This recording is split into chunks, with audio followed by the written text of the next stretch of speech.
Star Network is here.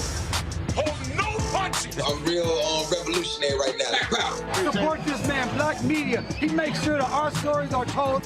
Thank you for being the voice of Black America, Roland. Stay black. I love y'all. All momentum we have now, we have to keep this going. The video looks phenomenal. See, this difference between Black Star Network and Black-owned media and something like CNN. You can't be Black-owned media and be scared. It's time to be smart. Bring your eyeballs home. You dig?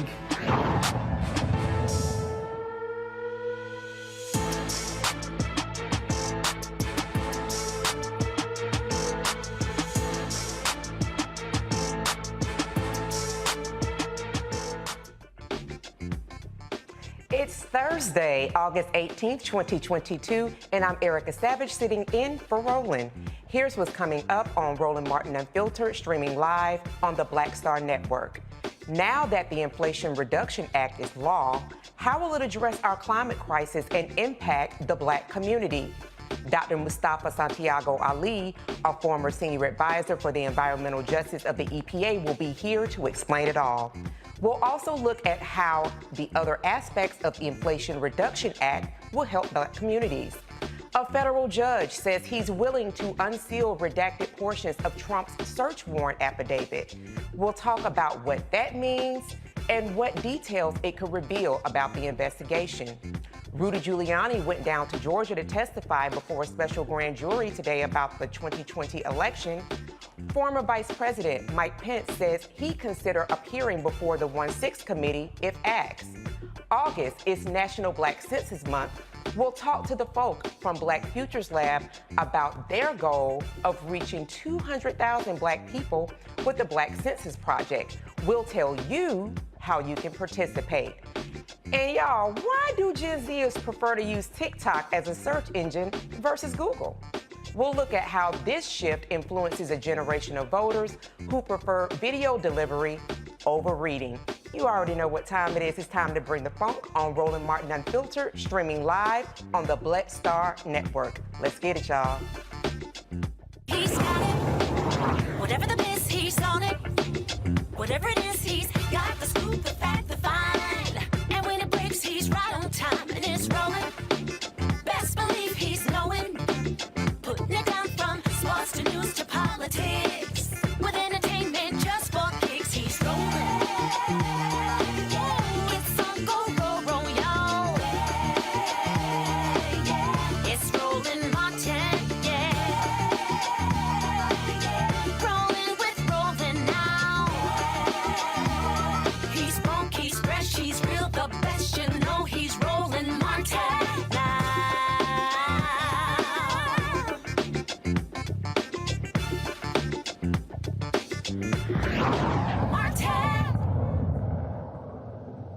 All right, good people. Earlier this week, President Joe Biden signed the landmark climate change and health care bill. The $750 billion Inflation Reduction Act will aid in fighting climate change, lowering health care costs, and raising taxes on corporations. But how will this bill affect the Black community? To break it all down for us is a friend of the show, Dr. Mustafa Ali, former senior advisor for environmental justice with the EPA. He joins us to share how it's going to impact us all. Welcome to the Roland Martin Unfiltered Show, Dr. Ali. Thank you for being on. Thank you for having me. Absolutely. Definitely could think of no one better to have in talking about all things climate change. So we just talked about the bill, $750 billion landmark bill with over $360 billion in climate change remedies, and some of the reductions that are included, 40% reduction in emissions, about 45 to 60 billion to make neighborhoods that are cement neighborhoods have more trees, so that will help with the extreme heat that we see in some metropolitan areas, and increase affordability of electric cars and winds and solar panels. Though this is an unprecedented bill, we definitely would not have seen this up under 4 more years of Trump.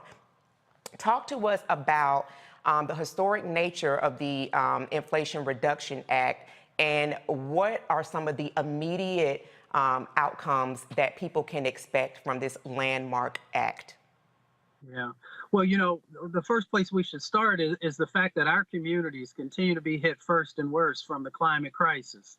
When there are hurricanes or floods or these extreme heat events, it is our communities that bear the burden for that because we have plenty of the medical conditions that's tied to, the exposures to fossil fuels and have caused, a lot of harm inside of our community. But this bill gives us a chance to begin to fight the climate crisis. So we have an opportunity for folks to be able to do energy efficiency in their homes, to be able to get HVACs or heat pumps or air conditioning. We got 30 million people in this country who don't even have air conditioning in their home, and many of those are Black folks. So we got a chance to be able to use these tax credits to be able to get that in place. We also have the opportunity to begin to make sure that we're thinking critically about starting our own businesses. Billions of dollars are going to move, so we should be positioning ourselves to be able to take advantage of that. And we can do it around wind and solar, but there are also dollars to actually revitalize our communities. You'll see that there are block grants that are there that gives us a chance to make sure that our communities become stronger, that we have the infrastructure that we need inside of them, and to make us more resilient. For our Black farmers, there are dollars in there also around smart agriculture. So hopefully we can finally make sure that the Black farmers who have always been disinvested in now have that opportunity to be able to take advantage of these sets of resources that are there. It doesn't matter if you're in Appalachia and you're someone who worked in the coal mines. There are now dollars to address the Black lung disease that many Black coal miners and others have had. My grandfather was somebody who had Black lung. So there are huge amounts of resources, no matter if you're in the inner city or in the country, to be able to take advantage of. Thank you for breaking that down. And so there's so many components that you mentioned in that. When we're talking about climate, we're just not talking about global warming. We're also talking about environmental. We're also talking about those things, as you mentioned, that definitely impact folks in their home. There are people that, live in California, New York, or down south that do not have air conditioning in their home. They don't have good cycling air throughout their home. One of the things that I wanted to mention in addition to that is I saw that you tweeted out this Environmental Justice for All Act. It's been led by 2 House members, HR 2021, Representative Grijalvi and Eachin out of Arizona and Virginia. And this legislation was written specifically to talk about something that you alluded to, which is around environmental racism and oppression, specifically in Black and people of color communities, that they also have had Senate folks that have championed this in the 116th Congress, most notably former Senator, now Vice President Kamala Harris was the one who championed that. It is now being championed in this current 117th Congress, Senate rather, by Senator Duckworth. So just want to read a little bit of what that Environmental Justice for All Act does in form of environmental racism and protection. And this is from off of their summary sheet. It says that it's rooted in the moral principle that all people have the right to pure air, clean water, and an environment that enriches life. It is informed by the belief that federal policy can and should seek to achieve environmental justice, health equity, and climate justice for all underserved communities. So when we're talking about an Inflation Reduction Act that does historic and is a start and does set precedents for some of those pieces that we named, can you share a little bit how the Environmental Justice for All Act really does push that a little bit further as it does center Black communities and people of color? Oh, most definitely. So, inside of our communities, most folks don't know, we've got 200 to 300,000 people who are dying prematurely from air pollution every year. We got 24 million folks with asthma, 7 million kids, and many of them are disproportionately dying. They're going to the emergency rooms, or ones that are losing their lives. And we also got 60 million people across our country who have dealt with unsafe drinking water.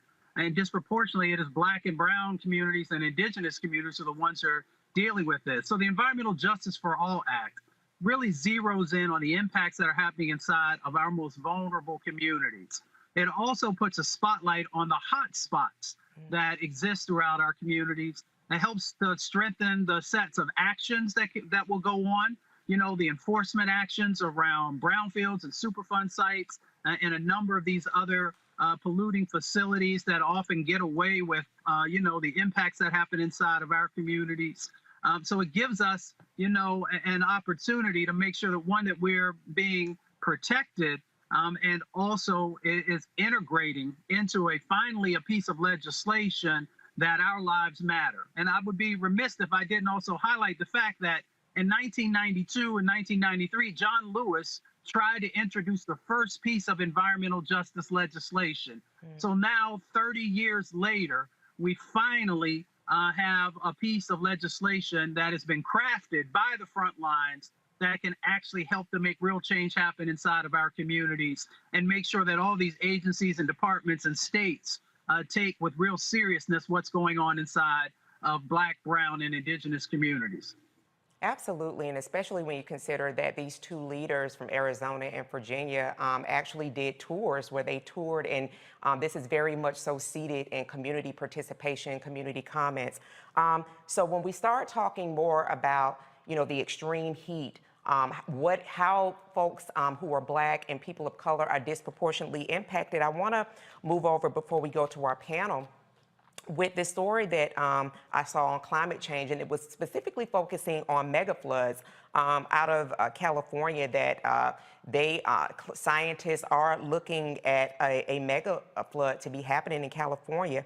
And they talked about how climate change is real, and they're predicting month-long floods. There's been such a concentration on the droughts. There's been such concentration on wildfires and fires, and those things are also important, but eyes have been off of the ball of mega floods. There hasn't been one since 1862, but I found this very interesting, specifically talking about who's going to be impacted by displacement, who's going to be impacted by this disaster that will have economic calamity up to $1 trillion in death, unfortunately. They're talking about 100 inches of rain in some areas of California, and parts of the city to include LA, Sacramento,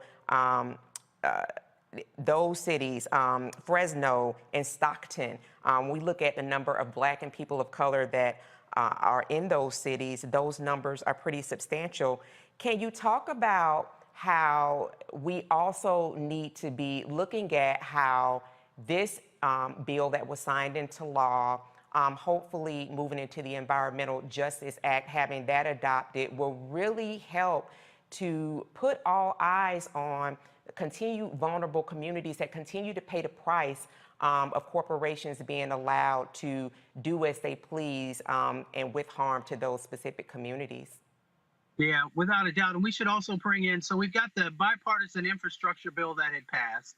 Now we have the Inflation Reduction Act that has passed, and hopefully we will get the Environmental Justice for All Act. So when we look at the dynamics that are going on inside of our communities, and we'll use California and the examples that you shared around Los Angeles and Sacramento, and there actually are some other locations that are there that are part of that story, that we also know in our communities that folks have, one, not built the infrastructure to be able to deal with these extreme rain events that are happening. And then we also have that we have, paved over and concreted over our communities. So that means that when the rains come, that they begin to wash everything away because they can't sink into the ground. And then, of course, California has also dealt with significant, these extreme wildfires that have happened, that also now when the rains come, you get these mudslides and you get things that no longer can capture the rain, but it just continues to move down. So that's where the extreme flooding comes from.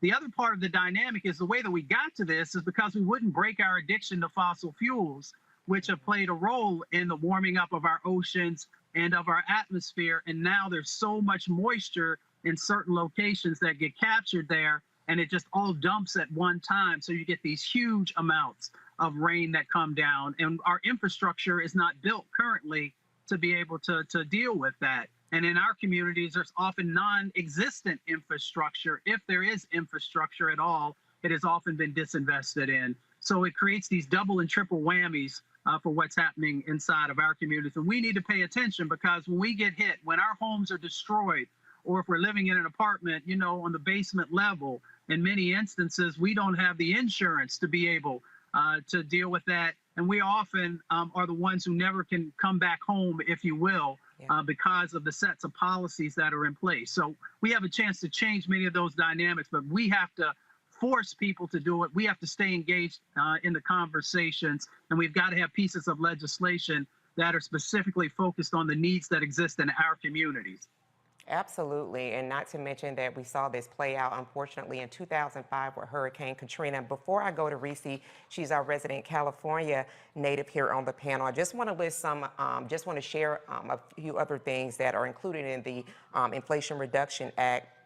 That it does protect public health, creates economic opportunity. You talked about that, Dr. Ali. You talked about the efficiency upgrades to make homes more affordable.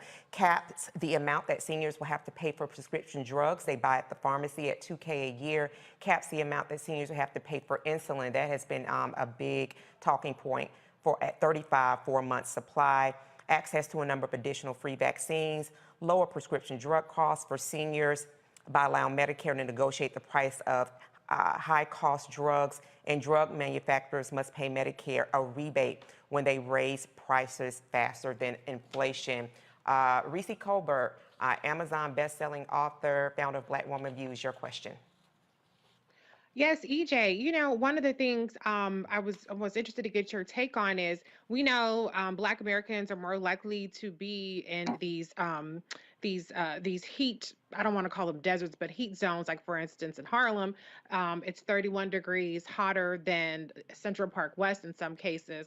But can you talk a little bit too about like how we're also known in areas as Cancer Alley, or how dumping in our neighborhoods has helped contribute to environmental injustice, and kind of what this administration has been doing, and what this bill in particular does to kind of rectify some of those inequities? Without a doubt. And Reese, congratulations on the book. Thank you. You know, it's the heat island effect, because in many instances, you know, there have been policies that specifically and intentionally put us in harm's way. And it happened in a number of different ways. It happened through restrictive covenants. It happened through redlining. It happens through zoning now today, where we are actually pushed into certain areas and then they disinvest in those areas. And when you look at places like Cancer Alley, that's between New Orleans and Baton Rouge, our folks have been there since, you know, we were able to move out of slavery and built communities there. And then all these petrochemical companies came in. And when those petrochemicals came in, they began to, you know, impact our bodies, to dismantle our communities, and to disinvest in our community. So we have these dynamics, these sacrifice zones that are across the country. And there's real intentionality in there through policy, but we can unpack that also by making sure that we get the right policies in place. As it relates to the current administration, you know, we're blessed that we have a Vice President, Kamala Harris, who was focused on environmental justice, who was focused on water issues. I actually worked with her on a bill that she put together. So we've got that. They've also made significant investments. The president has made environmental justice one of his top priorities. And then he also put the White House Environmental Justice Council in place to make sure that frontline leaders had a voice there. They're building out infrastructure throughout the federal family. And now they've got to do the hard work of making sure that the states actually do the right thing and that there's real accountability. As you know, billions of dollars move, you know, lots of times there are certain states that don't want to do the right thing because they've never cared about civil rights or a number of other important issues. Brianna. Hi, how are you, Mustafa? Good to see you. Thank you so much for imparting wisdom to us on how it really affects us in our community. Quick question. Do you know, so I am looking into the EV car space, and I have a couple reservations in place, and I received a notification from one of them, I won't say the name because it's not branding, that because this bill is passed, that there will be new tax credits, and that the benefit that used to have would no longer have. And I was wondering if they're trying to, if this bill is to try to include, try to incorporate renewable energy and so forth, why would there be a reduction in tax credit for an EV? Is it just for luxury EV cars? And if you know anything in regards to how that alters the car industry. Yeah. So this does a couple of different things. One, it actually gives resources for manufacturing of electric vehicles to those car companies so that they can continue to build out for the great need that's going to exist.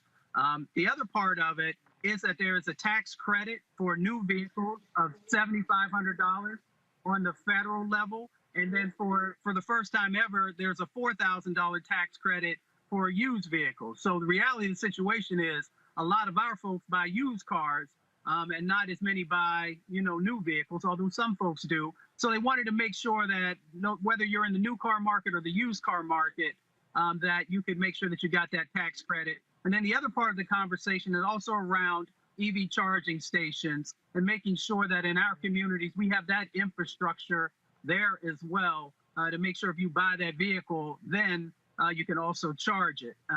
The other part that I'll just raise real quickly for folks around the electric vehicle set of conversations, is that they front loaded the sets of incentives that are there, because lots of times you have to wait. So on the back end, and from a lot of folks, that often will make them not necessarily want to move into that market. So this begins to build some of that infrastructure that's going to be necessary to move people away from fossil fuel vehicles, give folks some more stability also, because it costs a lot less to be able to charge an electric vehicle than it is to fill up your tank.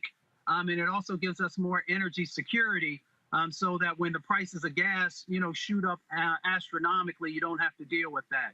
The last thing that I'll add is that there are also state incentives in many locations that would be built upon that $7,500 or $4,000 tax credit. All right, and Dr. Carr.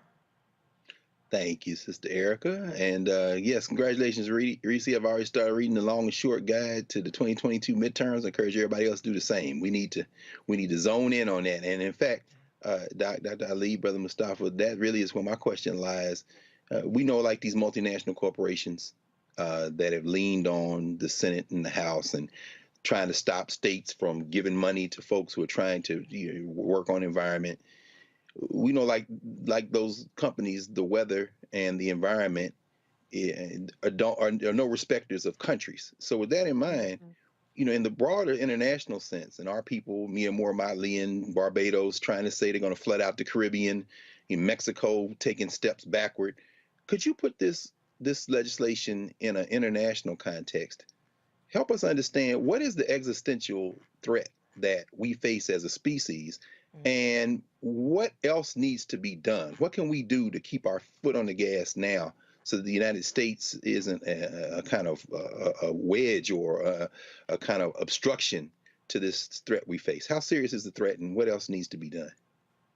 Well, for our folks, whether in Africa or in the Caribbean or even in South America, the threat is real. It's already happening. I mean, when we look across what's happening in Africa, there's the extreme droughts that are going on. There is also the dynamics that we currently see that are also happening in relationship to flooding that's going on in these locations. And of course, our folks don't have green infrastructure or man-made infrastructure in certain locations. The other part of this, Inflation Reduction Act is that at least begins to give us some legitimacy on the world stage. If we hadn't passed this, when brothers and sisters and others come to COP27 in Egypt, we wouldn't have had much to stand on. So now we can at least, highlight this basic foundational piece that we have to continue those international sets of conversations that have to happen. Now, let's be real also, because, Dr. Carr, we like to keep it real. When you look at the Inflation Reduction Act, there are also some dollars that are going to folks who continue to poison us. So, that's going to have to be addressed in these future pieces of legislation. We've also got to make sure that we're not just looking domestically. And I understand that, folks want to make sure everything is all right here at home, but we got to understand that everything is interconnected and that we've got to be moving forward on legislation that is also going to uplift Africa, the Caribbean, and a number of other island nations that are Black and brown across the world, because they don't have the resources to deal with the challenges that are coming. So it's smart economically for us to begin to do this better. It is smart for us on a humanity level, and it will also make sure that there's a planet that actually we have an opportunity to hopefully be able to make sure that it stays sustainable. But none of that's going to happen unless we make sure that our North Star is justice in all its forms and fashions. Perfect way to end this segment. Thank you, friend of the show, Dr. Mustafa Ali. Have a good rest of your day, brother. All right. This is Roland Martin Unfiltered. We're going to a break, streaming live on the Black Star Network. We'll be right back, everyone.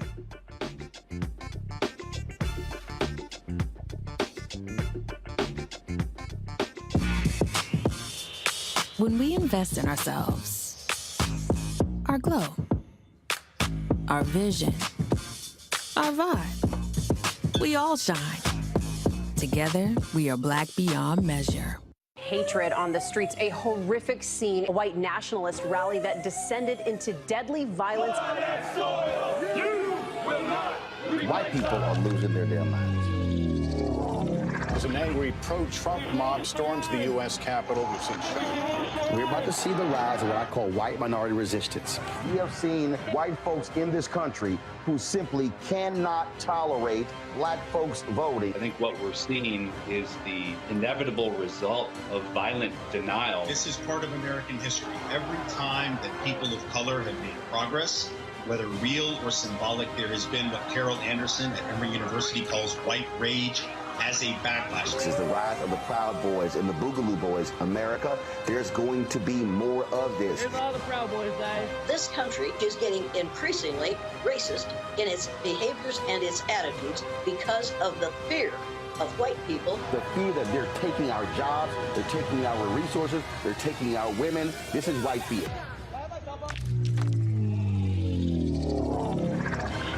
When we invest in ourselves, we all shine.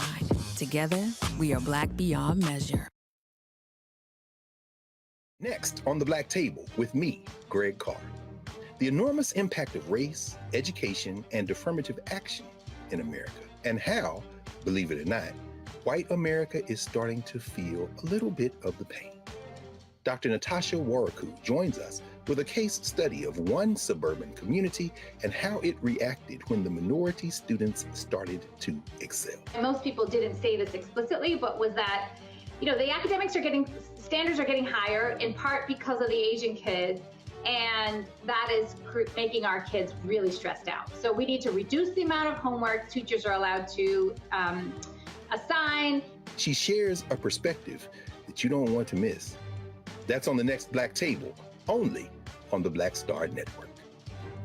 When you talk about blackness and what happens in black culture, we're about covering these things that matter to us, speaking to our issues and concerns. This is a genuine people-powered movement. There's a lot of stuff that we're not getting. You get it, and you spread the word. We wish to plead our own cause.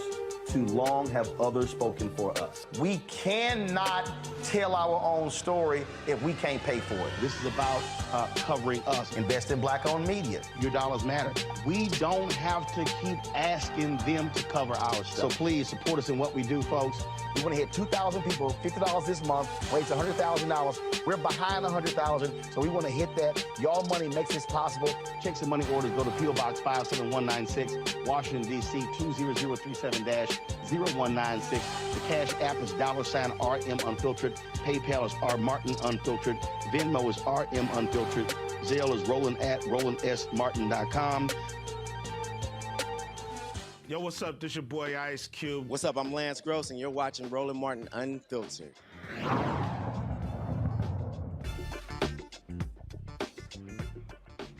And welcome back to Roland Martin Unfiltered, streaming live on the Black Star Network. Want to introduce the Thursday VIP panel.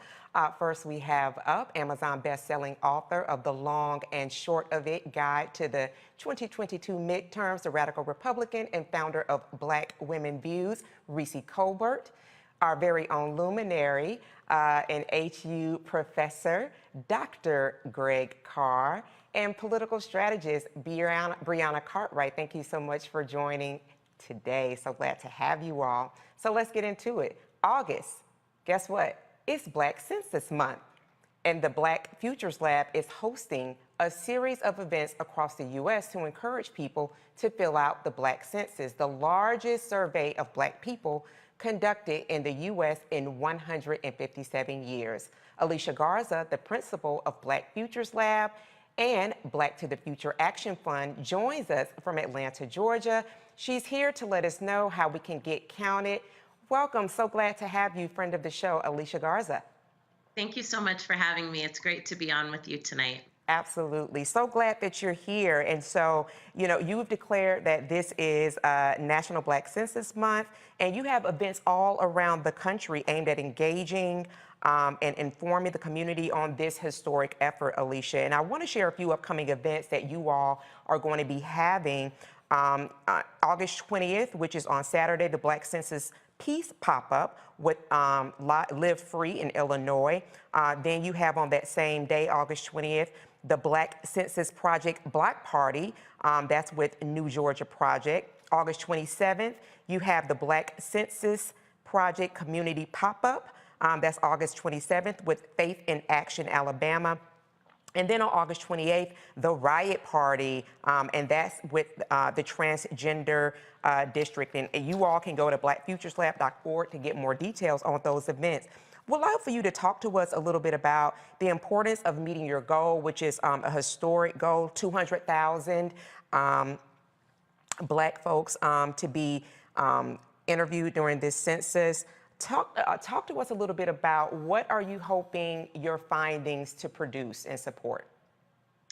Well, one of the things that we really want to make sure of is that we are talking to as many Black folks as possible from all different backgrounds, political ideologies, etc., so that we can have a better sense of what it is that our communities want to see for our futures.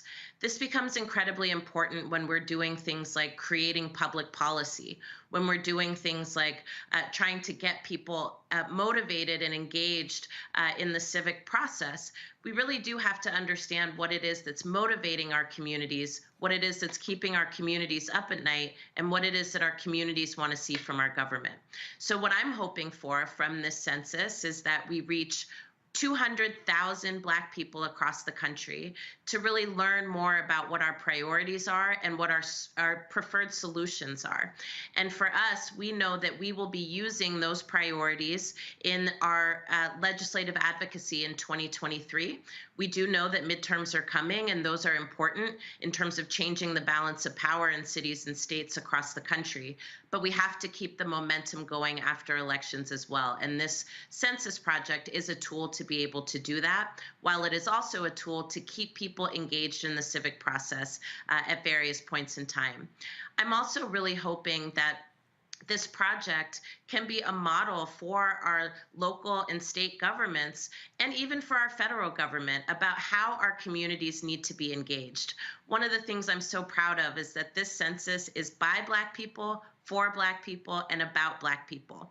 And we know that our communities get engaged when we have relationships with the people who are asking us questions, when the people who are asking us questions look like us. It's one of the major challenges that the U.S. Census faces. And so we're hoping that our government and also some of the instruments that it uses to engage our communities can really learn from this process. We really see the Black Census as the best of what democracy has to offer. And we hope that this process gets replicated across the country as well. So good to hear that. And that's good to know that this is really a remedy, right? This is something that will be produced, collected, and said that here are the needs, here are specific ways, and that can help to support and help better shape our communities. And as you said, across gender identities, all lines according to Black communities. So upon successful collection of all of this data, how, in fact, and after it's quantified, how do you plan on reporting that out to those communities? Well, what we do with the Black Census is we don't just gather information and keep it to ourselves. We make that information available to the people who are collecting the information. And those are our partners across the country. We have more than 40 Black-led grassroots organizations and institutions that are collecting this data across the nation, and they get access to the data that they're collecting. We want to make sure that this survey is also helping them to improve their on-the-ground efforts efforts, whether it be legislative or other issue-based campaigns that they're moving. But the other thing that we do is we do a roadshow. We go back to the communities that we talk to and we present the information. We allow for there to be elected officials and other stakeholders in the room as well, because we really want to make sure that this doesn't collect dust somewhere. And then finally, what we do is we turn this into a legislative agenda that we advocate for in cities and states with communities that we're rooted in. And that's important for us because we always want to make sure that our communities are a part of what it means to make the rules and change the rules in our communities. We train Black leaders in communities how to write, win, and implement new rules in cities and states through our Black to the Future Public Policy Institute. And we'll be using this information to help craft new policies and new laws that can improve the lives of Black communities across the nation. Excellent. And so this really sounds like an empowerment tool, Alicia. So what do you say to those individuals who say, well, hey, listen, the pandemic is still ongoing, there monkeypox out, polio has resurged. I'm not sure that I'll be able to get out to one of the community events, and then I'm going to bring in the panel for the questions that they have to ask you. What do you say to those individuals who they weren't as confident in completing the census, perhaps had some concerns around privacy? What do you say to those individuals who are Black, who you have an empowerment tool for them to be able to raise to their legislators to say, these are our needs? What do you say to them to get them engaged and actually to participate in your historic census? Well, first I say go to blackcensus.org and take the survey. It takes about 10 minutes. We don't ask you or require you to give your contact information or anything else unless you want to. You can take the survey without giving your contact information. But if you want to give us your contact information, we will make sure that you get engaged and involved in community efforts to change the way that power operates in your neighborhood and in your community. The other thing that I would say is that what's really important here is that our voices are heard. And the more of us that participate, the more that we can make change in cities and states across the country. We have the tools and the vehicle to do so, and now we just need you to roll up your sleeves and join us. And we also have this survey translated into 5 languages that our communities speak beyond English, because we don't want anybody to get left out or left behind.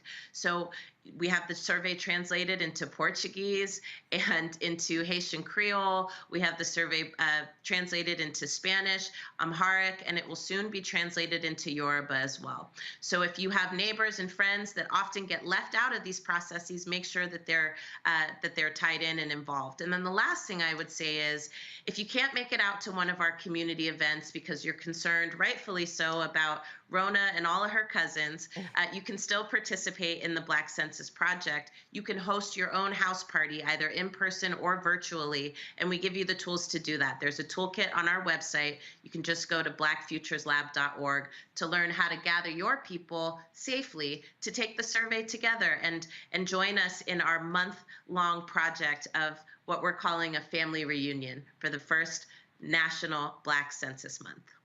Excellent. Dr. Carr, your question for Alicia. Oh, thank you, Erica, and thank you, Alicia. And my broad question was going to be some of your thoughts about how we turn Black public opinion into Black political power, but you've already kind of talked about that. And specifically, I'm fascinated by the Institute. And so could you say more about the Black to the Future Public Policy Institute? And if someone's watching this and so they might want to get involved, I guess applications are closed for this cycle, right? But you all start in October, if I understand, and goes through May. Could you talk a little bit about how building a constituency, building a network is vital so that we can turn opinion into organized work, and what role in particular that formation plays for folks who might want to get involved? And thank you. Absolutely. Absolutely. And thank you for the question. You know, our Black to the Future Public Policy Institute is really designed to make Black communities powerful in the political process so we can be powerful in the rest of our lives. And so to that end, what we do is we bring grassroots leaders together to learn the process of writing, winning and implementing policy in cities and states. And we don't just train you on how to do it, we actually are walking you through the process actively during a legislative cycle. And that way you get hands-on experience of what it means to draft a bill. You get hands-on experience in what it means to get co-sponsors for your bill, what it means to move those bills through committees, what it means to negotiate and the art of compromise, and what it takes to get that bill to the governor's desk and get it signed. We had an awesome bill that was signed in 2020 in partnership with a group that was a part of our first cohort called the Young Women's Freedom Center. They drafted a bill that was intended to make sure that sentencing guidelines could be changed for young women who had been convicted of crimes that they had committed under duress during a violent or abusive intimate partner or domestic partner relationship. That bill actually did get signed by the governor of California, and now that is law in our state. And so these are the ways in which we can change the things that are happening that we no longer want to abide by, or that are impacting our communities in negative ways. We don't just have to, throw rocks at the castle or throw your shoe at the television. You actually can have power where decisions are being made, but it requires that we have those tools. Our application process is closed for this cycle, but get involved with the Black to the Future Action Fund and the Black Futures Lab so that you can stay informed about the next time our cycle opens up. Thank you. Excellent. Brianna? Great. Thank you so much for sharing the tangible actions that you've done for our community. Specifically, you said the applications are closed, but I would like for you to speak a little bit more about maybe when they'd be open again, and if you've partnered yet with any D9 organizations and some collaborations that you may have, and if there is an organization that wants you to come into a large community event to talk about some of the things we could do in our community or fill out the survey together or something in a large event, how do we go about contacting you and getting involved? Absolutely. Well, we run the Black to the Future Public Policy Institute once a year. It's an 8-month rigorous program where you have access to all of the best and brightest Black folks, right, who are helping to change rules in cities and states across the country. We have incredible guest trainers, people like Brian Stevenson, people like Joy Reid. We've had people like Rashad Robinson, who's the president of Color of Change, come and give you their very best knowledge on how to go from an idea, right, to the rules that govern your life. We will open up applications again. Probably, if the cycle ends in May, we'll probably open up those applications again sometime in the late summer, so July or August of 2023. And you can also stay informed about when we're going to be opening the application process again by subscribing to the Black Futures Lab and the Black to the Future Action Fund so you don't miss it. In relationship to our partnerships, absolutely, we are so proud to partner with some of the Divine Nine, but not everybody, and we would love to bring on more partners. We absolutely want to engage everybody in this process of the Black Census, and we know that our communities are really hungry, right, for this project. And so if you want to get involved, you can send an email to me at holla@blackfutureslab.org. You can also do the same, holla@black2, the number 2, thefuture.org, and let us know that you want to partner. We are also making sure that we're investing in Black-led grassroots organizations to help get this survey out far and wide. And so if you want to become one of our partners that's actually committing to securing at least 1,000 surveys, we will make sure not only that you have all the tools that you need to do so, but we will also resource you to do so. So again, if you want to get involved, email holla@blackfutureslab.org, and we'll get right back to you. All right, and Reese. Alicia, thank you for the work you're doing. I was very much in the weeds of the 2018 Black Census Project because I did essentially like what VP Harris was suggesting for her platform at the time. I didn't get a chance to participate in the 2018 census, but I did fill out the 2022 census. And I was just a little curious about kind of like the methodology for selecting the questions, because a lot of the top issues that, at least the outcome, I didn't see how the questionnaires were asked last time. I didn't necessarily see all of those in this one. So I'm just a little curious, like the methodology behind selecting the questions. And I was also curious if, this seems to be like a opt-in type of survey. And I was just wondering if there's any plan to do polling, like how they do political polling and polling for candidates. I was just wondering if that is at all part of the equation. Absolutely. And thank you for the question, Reese. And thank you for all the work that you did to make sure that the results of the Black Census were in VP Harris's platform. We were so excited to get that shout out at Essence Festival, where she said that this was a roadmap to making Black America great, right? So thank you for doing that. So in terms of the methodology for the Black Census, one of the things that we wanted to make sure of this year is that we got straight to the point, because, unfortunately, long surveys do not tend to get completed. We wanted to make sure that this was a tool that, was pocket ready and that people could take and that would inspire them, right, to get involved, to be able to do more and to be able to contribute more. And so we really tried to narrow in on what we thought were the most pressing things that we needed to know about where Black communities stood on issues that are impacting our lives and what we want to see done about it. We also added questions this year that were focused on impacts of COVID-19 on our communities and on our families. And we also added questions this year about the impact of white nationalism and white nationalist violence, which has increasingly become a part of our political fabric. The reason that we do the opt-in, as you know, Reese, is because rightfully so, our communities are distrustful of surveys.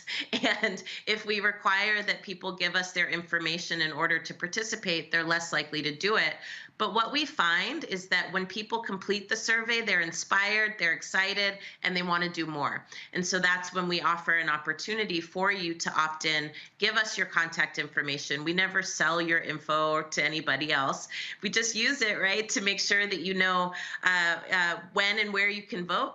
We use that information to keep you updated on the work that the Black Futures Lab is doing. And we also use that information to give you opportunities to get involved and to get active. So we're trying to use that method as a way to build trust, because again, we know that trust has been broken with a lot of these processes in our communities. On the polling question, absolutely. We just completed the largest recurring poll of Black adults in the country with our temp check poll. And we talked a little bit, right, about some of those results. The other thing that we've started to do this month is we are doing state-specific polls where we are polling Black folks in some of our priority states, including North Carolina, Georgia, Wisconsin, Louisiana, and California, to better understand what are the top priorities and the top concerns that people have in that state and what they want to see done about it. This will help us actually do more targeted and effective advocacy with our communities, because often when we talk about the results of the Black Census, right, folks want to know, well, what did people in my state say, or what did people in my district say? So this allows us to really narrow in there.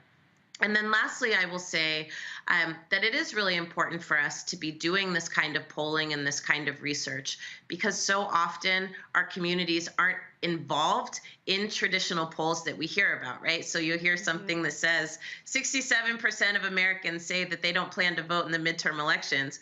But then you have to ask yourself, well, how many of those folks were Black folks, and which Black folks did you talk to? So what we want to be able to provide with our communities is not only the ability to be heard, right, by actually being contiguous in our engagement with our folks, but also we want to provide a pathway for change.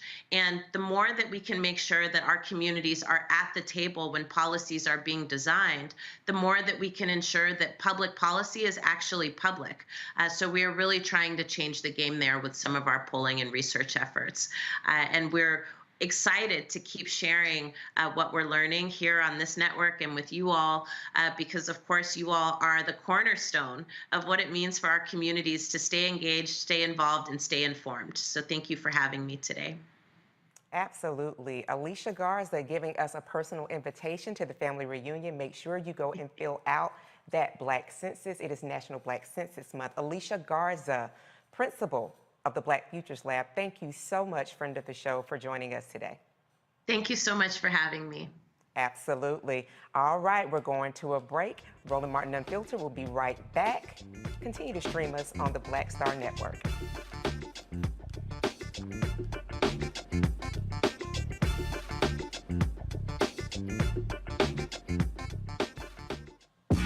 When we invest in ourselves, we're investing in what's next for all of us.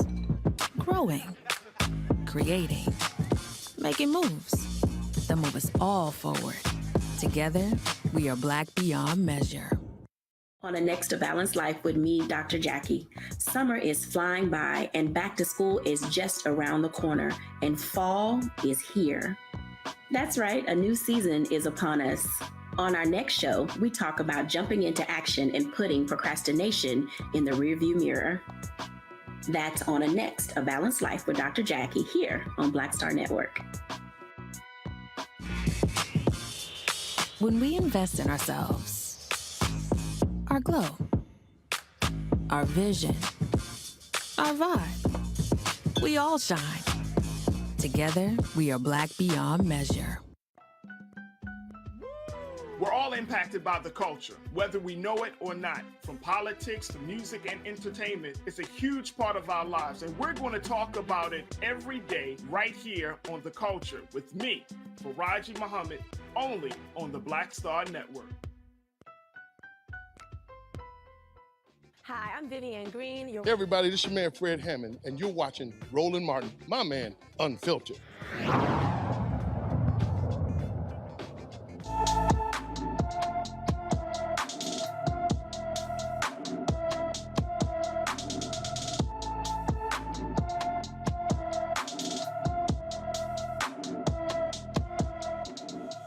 Every day we feature a Black and missing person. Today we're featuring a young sister from England.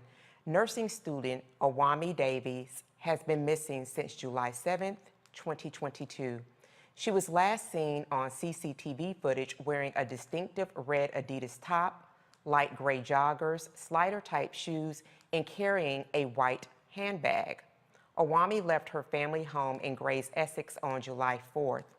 5 people have been arrested for suspicion of murder or kidnapping. However, they have been released on bail. Anyone with information about Awami Davies should call the Grays Essex Incident Room at 020-8721-4622. Our next Black and missing is Savion Nixon. Savion has been missing from St. Petersburg, Florida for over a month. This 14-year-old was last seen on July 13th, 2022. Savion is 5 feet 4 inches tall, weighs about 160 pounds, with black hair and brown eyes. Anyone pleased with any information about Savion Nixon should call the St. Petersburg, Florida Police Department at 727-893-7780. Former Trump staffer Rudy Giuliani arrived at a federal courthouse in Atlanta Wednesday morning. He's appearing in front of the special purpose grand jury investigating the 2020 presidential election. But Giuliani says he won't comment on the investigation until it is complete. Georgia prosecutors told Trump's former lawyer that he's a target in their probe of the election subversion plots. Among the issues, investigators are looking into hearings in front of Georgia lawmakers where Giuliani and others pushed now disproven election fraud claims. Former Vice President Mike Pence says he would consider testifying before the 1-6 committee, but only if asked. While speaking at the New Hampshire Institute of Politics and Political Library at St. Anselm College, Pence answered questions about appearing before the 1-6 committee. If there was an invitation to participate, I would consider it, but You've heard me mention the Constitution a few times this morning. On the Constitution, we have 3 co-equal branches of government. And any invitation to be directed to me, I would have to reflect on the unique role that I was serving in as Vice President. Be unprecedented in history for a Vice President to be summoned. It wouldn't be the first time a president or vice president has testified before a congressional committee. At least 6 presidents and 1 vice president, Shula Colfax, vice president to the United States, vice president to President Ulysses S. Grant, testified before congressional committees, according to the U.S. Senate's website. Let's go to the panel. I'm so interested in Giuliani and Pence. Giuliani having to appear in my home state and singing Mike Pence, as Dr. Greg Carr likes to call him, saying that he would appear before the 1-6 committee if asked. I gotta start with you first, Reese. You have written this extraordinary book on radical Republicans. Neither of these two are named, but they are definitely a part of the party that keeps radical Republicans on their payroll. What say you regarding what we're seeing in the news with the explosive Trump dump from all of his cronies? Well, thank you, Erica. You're doing a fabulous job hosting, of course. The thing that I'm so tired of hearing from these Republicans is the word unprecedented. What's unprecedented is having a corrupt criminal, my boss wannabe, Trump, who tried to steal the election, and he had his cronies or lackeys like Giuliani out there pushing for slates of fake electors, because that's what they are when they go against the will of the popular vote of those states, and doing everything in their power to rig the election after the fact. So that's what's unprecedented here. Being held to account is also kind of unprecedented if you think about it, because normally white men get away with this kind of shit all the time. Okay, they go after the black folks for their 401k, for their taxes, and you have Trump skipping along, who barely pays taxes and clearly lied on all of his tax forms. But one thing I will say, because I did write the book, Long and Short of a Guide to the 2022 Midterms to Radical Republicans, a common thread in what these folks are saying. We have a lot of election truthers, and we have people who are running who have no intentions of adhering to the election results in 2024 if it doesn't go the way they want to go. Doug Mastriano, who's the Pennsylvania gubernatorial candidate, has said as much in terms of who he was selected to be the Secretary of State. And so I know that there's a lot of interest specifically in these cases with Giuliani, and shout out to Fulton County, Danny Willis down there. Yeah. She's getting a lot of slack for going after YSL, Young Thug, and all of them. But she keeps the same energy for the white man, because she sure sent Rudy Giuliani that target letter. She's on Trump's ass when it comes to what he's done. And so that's what we need. If you're going to go after the black folks, go ahead and go after the white folks that's doing just as bad, if not worse. Absolutely, Reese. And Greg, we see... Reese talked about that same energy. For Rudy Giuliani, when we looked at the 1-6 committee hearings, and I know that we all watched and paid attention to that, I always think about Shay Moss and her mother, and think about that footage that was rolled prior to their testimony. So they were not cowards, of course. They got up in front of that committee, in front of all of that sea of photographers and folks behind them recording every word that they said, and they testified to the terror that they faced, hearing their names, hearing their names across all different publications, seeing that they were getting death threats on social media. And so Rudy Giuliani, slumped down in his chair, was one of the main people that was behind a lot, ginning up that crowd, so to speak, to their Klan cowardice.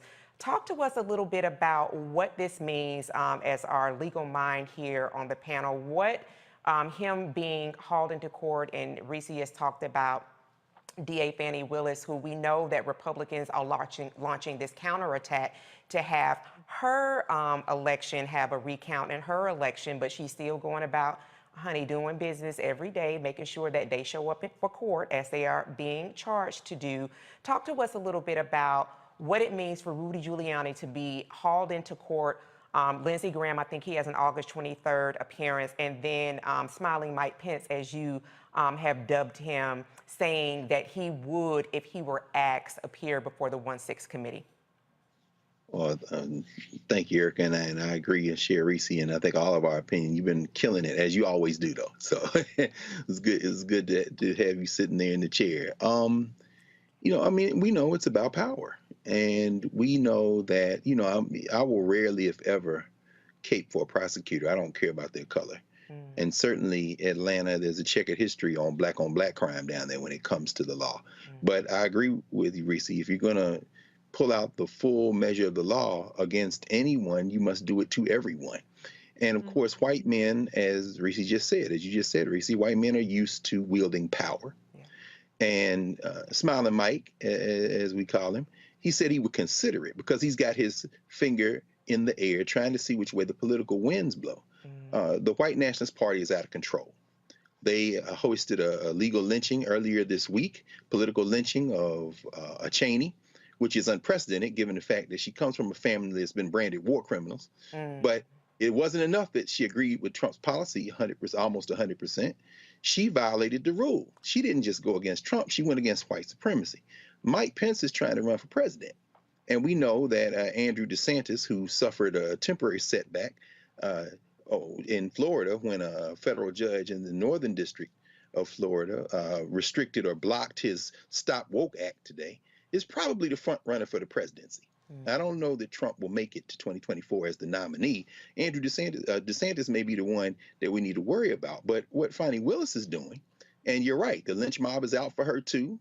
Day before yesterday, 11 of the 16 pro-Trump alternate electors that she's after, try to get her knocked off of the case because she hosted a fundraiser for the Democratic candidate for lieutenant governor down there in Georgia. We know Brian Kemp is trying not to appear before the grand jury. He says not fair because he's going into a re-election campaign. And Lil Lynn Graham has appealed his subpoena because he's scared, because he knows that once she overturns those rocks, there's nowhere to run, nowhere to hide. But at the end of the day, politically, these white boys trying to stay in power. Their voters are now out of control. Pence is trying to figure out if he can keep those white nationalist voters while appealing to the veneer of political decorum. That's why he said he would consider the subpoena. He's testing the waters. And then finally, we have to remember that all of this is taking place in a climate where they have overturned Roe versus Wade. And so some of these folk who would normally either stay out of the fight or perhaps consider voting for these white nationalists have their ears propped up, which is why this is the time for the Democratic Party to really press the pedal to the metal and talk about this legislation that has been passed, talk about the victories, not because they're perfect, but because these white nationalists are in disarray. And Fani Willis has helped a lot in that regard. Absolutely, Greg. And so, Brianna, I mean, Greg kind of leaned into it. We're about 80 days away from midterm 2022. What would you say? He talked a little bit around what Democrats need to be leaning into as a strategist. What would you say specifically to get those folks who they've had primary elections in their home state? Some of them may not have participated. What would the messaging be that you curate based on successful legislation, based on Trump's cronies having to face the music to hopefully get those people who have been disengaged from voting registered and ready to vote? Yes, absolutely. Thank you for that question. I think the very most important thing to realize at this point, as primaries have happened, more than half of the states that have had the Republican primaries have won have put in place their nominee to be where they thought the 2020 election was a lie. So the Democrats are going on against people who think that Biden didn't win, right? Which is crazy. We are talking about Georgia, where we had fake electors, and we're having evidence in regards to trying to influence an election, yet we still have a set of people, and we saw in Wyoming where Cheney lost against an election denier. And so as we see more and more that it's really, the election is about truth versus lies. And where do we want to fall within our nation in it being going down to the one party, right? And if we're going to let dictators control our nation. And so I think that's very interesting to see, especially in the battleground states where you see that vast difference. There is, I did hear Dr. Carr saying, you know, we should be afraid of Ron DeSantis, and that's very much true. The ballots are currently out in Florida. Early voting is occurring. Today, he announced in Broward County that he locked up 20 people who voted twice or were felons or were illegal and so forth, and that there's more to be locked up, that there's more to find. And he said he hopes there's not that much more because it shouldn't happen. But, you know, under his watch, we're not going to let any slide. And now that we have more of the state, you know, they can help, they can assist South Florida. And what we see chronically in the elections in Florida, it weighs heavily on Broward County because it always turns blue. If you can put out the most votes in Broward County, you can win. Dade County, which had some arrests accordingly to him as well, turns purple. And so it goes any which way. So to realize that they're painting the story that, you know, the elections are wrong and people are overvoting and we're locking them up and we're suspending the supervisor of election of Broward County until further notice when we're in the middle of elections is problematic. When we know Ron DeSantis is looking at his eye for presidency. And so, and against, you know, Trump and the issues, and we can go into Mar-a-Lago and the issues overall, right? We're talking about Georgia and his issues there. We're talking about him finally being a white man being held accountable for evading his taxes in New York. But we have also this issue in Florida and the FBI going to get the documents and what that really means. And so I think it's very important to really lean into the truth. Keep showing the truth. Right. Keep telling your friends, watch January 6th. Right. You know, there was a point where we're exhausted of, okay, you know, 2020 is over, right?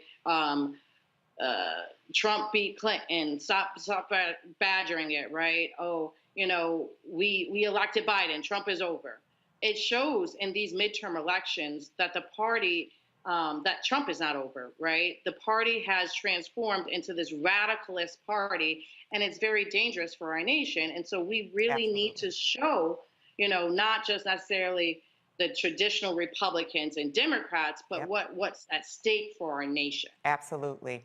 All right, we're about to head to a break. Roland Martin Unfiltered will be right here, right back on the Black Star Network.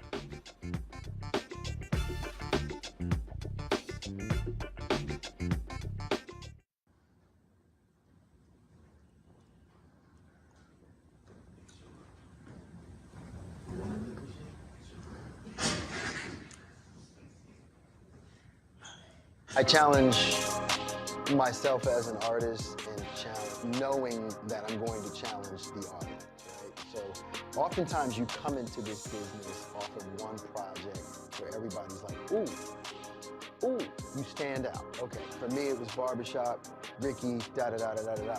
Ricky was nothing like me growing up, right? Nothing like me growing up. But if that's people's first experience with you, right? As an audience member, they tend to think that's the real you, right? So, you know, for me, after that, I got a whole bunch of offers to play roles just like Ricky, right? This Tupac-esque type of thug, right? And I just said no over and over again. And then you keep trying to do other things. And then I went through a series of romantic movies and romantic leads, and, you know, I always try to bring some sort of gravitas to those roles. And then it was like, okay, well, but before I get into all of that, let me hit y'all with, you know, For Color Girls, and, you know, step outside of the realm of, you know, what you expect of me to do as an audience member in terms of being this romantic lead and everything. Because I didn't get into this business to be the romantic lead, you know, that dude. Like, I didn't get into this business. You can get locked in. You can totally get locked in.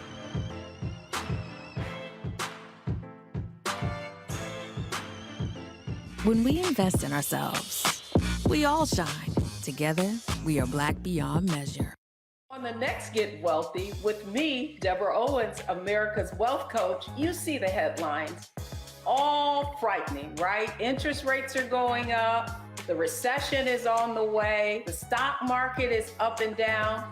But you know what they say, scared money don't make money. That's why I'm excited on our next Get Wealthy to have a conversation with someone who has written a new book, Fearless Finances, and she's going to share exactly what you need to do to secure your bag regardless of the ups and downs of the economy or the stock market. Oftentimes you can start with as little as $5. That's right here, only on Get Wealthy on Black Star Network. When we invest in ourselves, we're investing in what's next for all of us. Growing, creating, making moves that move us all forward. Together, we are Black beyond measure. When you talk about blackness and what happens in Black culture, we're about covering these things that matter to us, speaking to our issues and concerns. This is a genuine people-powered movement. There's a lot of stuff that we're not getting. You get it, and you spread the word. We wish to plead our own cause. Too long have others spoken for us. We cannot tell our own story if we can't pay for it. This is about covering us. Invest in Black-owned media. Your dollars matter. We don't have to keep asking them to cover our stuff. So please support us in what we do, folks. We want to hit 2,000 people, $50 this month, raise $100,000. We're behind $100,000, so we want to hit that. Y'all money makes this possible. Check some money orders. Go to P.O. Box 57196, Washington, D.C. 20037-0196. The Cash App is $RM Unfiltered. PayPal is R Martin Unfiltered. Venmo is RM Unfiltered. Zelle is Roland at RolandSMartin.com. Hey, I'm Taj. I'm Coco. And I'm Lily. And we're SWV. What's up, y'all? It's Ryan Destiny, and you're watching Roland Martin Unfiltered.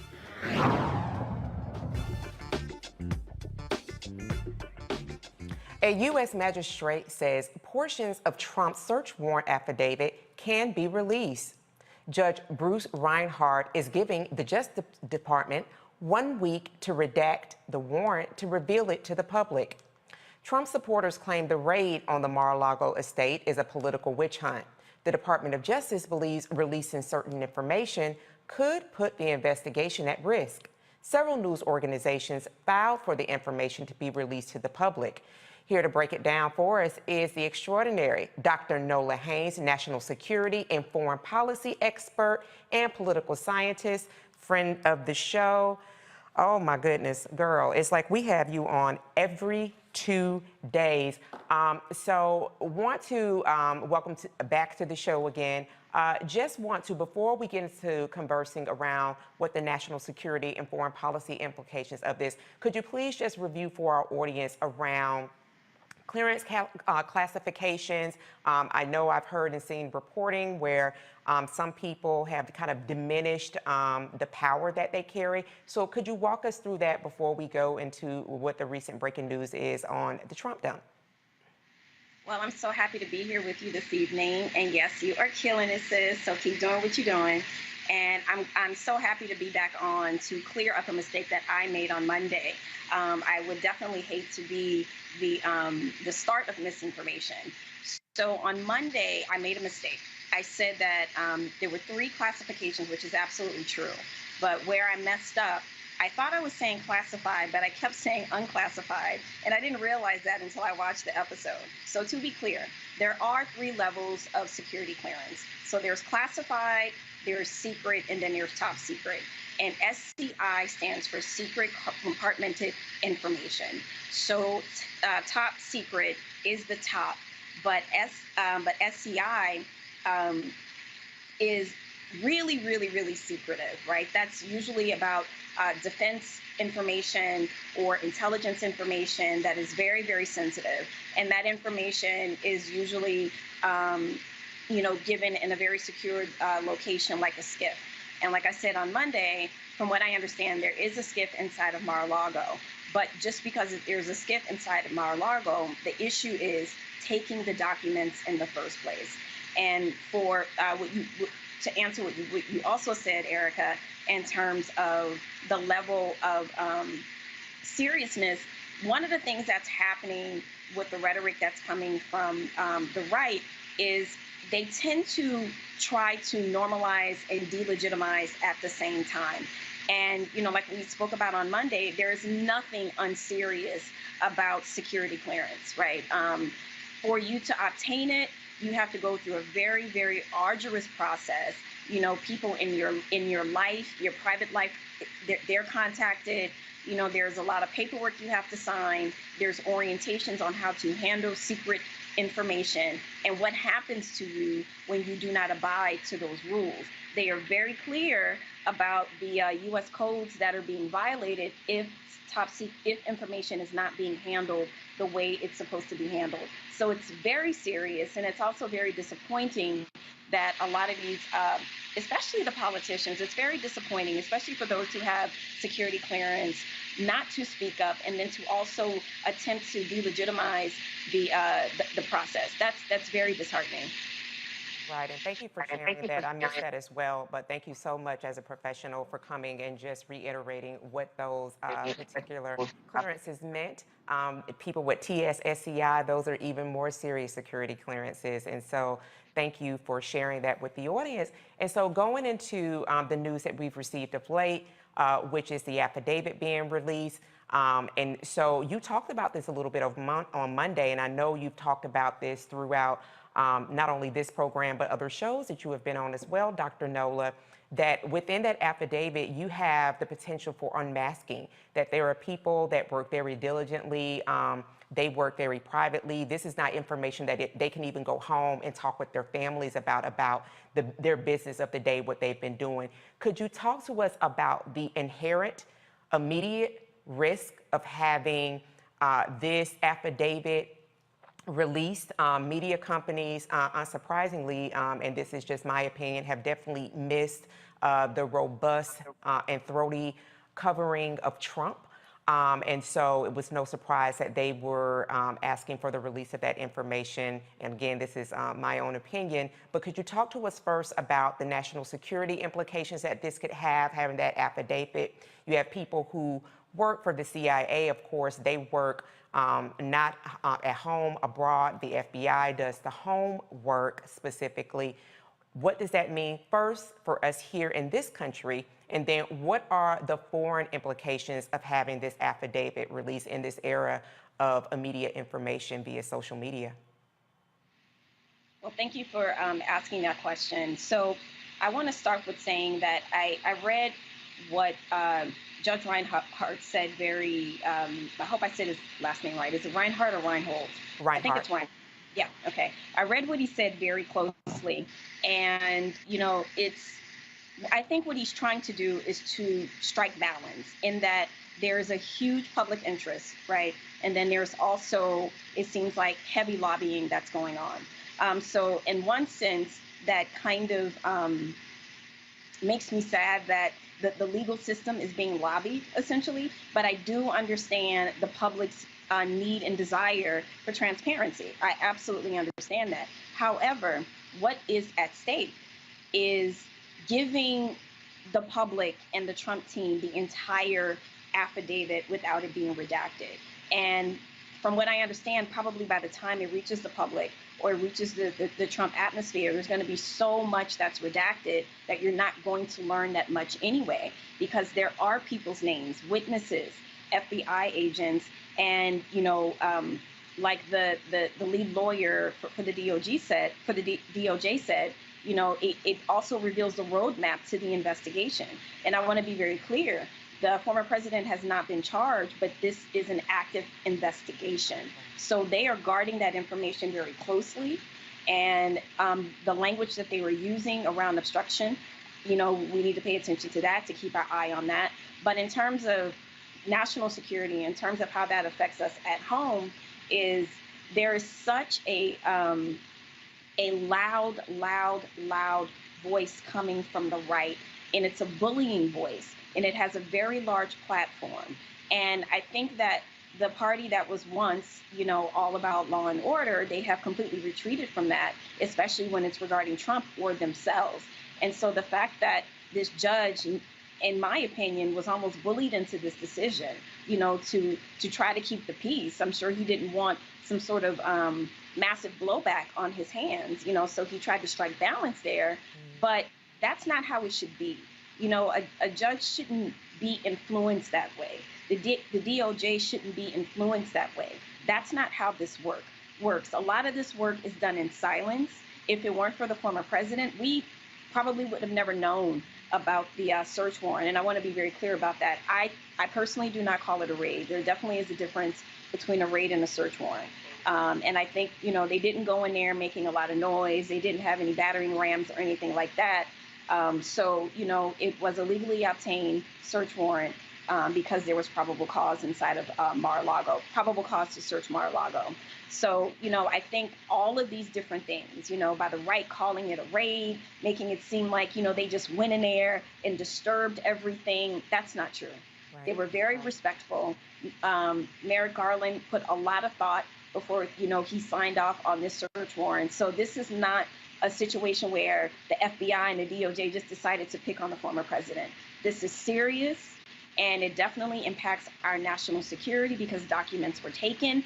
And right now, this kind of delegitimizing, thing that's going on with the process of security clearances is also becoming an issue within itself. And the way that it's impacting our foreign policy on Russian television, they are calling Trump an agent. And they're also saying that, this was a raid and it was like an illegal search of Mar-a-Lago and all of these different things. And so, the way that it's unfolding, because what people have to realize, Russian television does not just reach Russians, right? Russian television, wherever you are a friend of Russia, whichever state is a friend of Russia, you are probably able to get their programming too. Or at the very least, you've seen it on YouTube or you've seen something on the internet. So this message is spreading far and beyond. And that is how it is impacting our foreign policy, because the misinformation and disinformation is at an all-time high here. Absolutely. And to be very clear, they were very active in the voter suppression that we saw coming into the 2016 election. I have time for two questions from my panel. Reese Colbert, your question for the esteemed Dr. Nola. Hey, Dr. Nola, looking good, girl. Hey. What I would like for you to touch on a little bit is just a little bit of the arrogance that it takes. When anybody gets a security clearance, they scare the bejeebus out of you in terms of sharing things and accessing things, because a clearance does not necessarily mean that you have access carte blanche to all classified documents. It's a need to know aspect of accessing classified material. So can you just talk a little bit about the arrogance, or in some case, you might call it desperation, or what they're trying to really get at for completely disregarding these very serious safeguards that are in place to protect classified materials? Well, I think this is part and parcel of the playbook that we've seen before. You take something serious and you delegitimize it, and then you normalize it, right? So yeah, it's this process that we've seen before, and I think it's very dangerous. And, one thing that we need to realize, alongside my national security and political science training, I also have a master's of divinity. And at my time at the divinity school, I studied cults. It wasn't the only thing that I looked at, but I spent a great deal of time because I'm just kind of fascinated with the kind of psychology behind cults. And this is what we're seeing. So you have a singular ideology that they all agree upon. It doesn't matter what happens. It doesn't matter what the truth is. It's you agreeing to this particular ideology, and then you having this figure, which is Donald Trump, and whatever he says is gospel. So that's what we really need to realize that we're dealing with. We are dealing with a cult that had a certain level of political legitimacy. That is very dangerous at the top of the top of the top, right? So this situation with the nationalists coupled with the Christian evangelicalism, and it's that part, that makes people more susceptible to believing any and everything, because they're all focused and agreed upon this one ideology that unfortunately is grounded in white supremacy. Absolutely. Dr. Carr. Oh, thank you, Erica, and thank you, Sister Nola. You know, I think Rick Scott appointed Judge Reinhardt to that magistrate seat, and his wife, Rick Scott, appointed her to a state circuit court judge. I'm wondering, even as you walk through how he is apparently trying to balance some interests without providing Trump a roadmap, and how unusual, how much of an outlier is this even consideration of unsealing the affidavit that backed the warrant, particularly given the fact that he has seen everything. Otherwise, he wouldn't have issued the first warrant. And of course, this isn't his first brush with Donald Trump. But I'm wondering, you know, if you maybe could help us understand how unusual is even considering unsealing an affidavit like this from federal prosecutors at this stage of an ongoing investigation? Very, very, very unusual. You know, I'm a Southern girl, so, you know, my Southern people right now, honey, y'all not representing. But, you know, that was, and so, you know, when I first read that, I thought about, you know, the environment. I thought about it being in Florida. I thought about who the judge was. And, you know, I imagined that there was some sort of pressure. I don't know this. I'm not trying to traffic in disinformation, but what I'm saying is, for a judge to make an unusual move like this in the current climate that we're in, you know, to try to ameliorate the public, the Trump camp, that tells me, you know, that there's some level of pressure that the judge feels, right? And that is not supposed to go into your judicial decision making. So it's very unusual. And I really, really hope, you know, on the 25th, when the DOJ comes back with the redacted document, that it will be sufficient for the judge, even if it does not reveal a whole lot. But the judge can say, listen, they redacted it, and here's the document. You know, this is what you can see. I hope that happens. I hope the judge does not, you know, dismiss what the DOJ presents and sends them back to the drawing board, because that would be incredibly dangerous. And I think right now, you know, the judicial system, it needs to redeem itself. It needs to redeem itself from the Supreme Court on down, because there are too many political voices and too many public voices influencing judicial decision-making when that should not be the case. Absolutely. Friend of the show, Dr. Nola Haynes, giving us face and hair, our national security and foreign policy expert. Thank you so much for joining the show and breaking it down for us. Thank you. All right. And so guess what, y'all? Liz lost.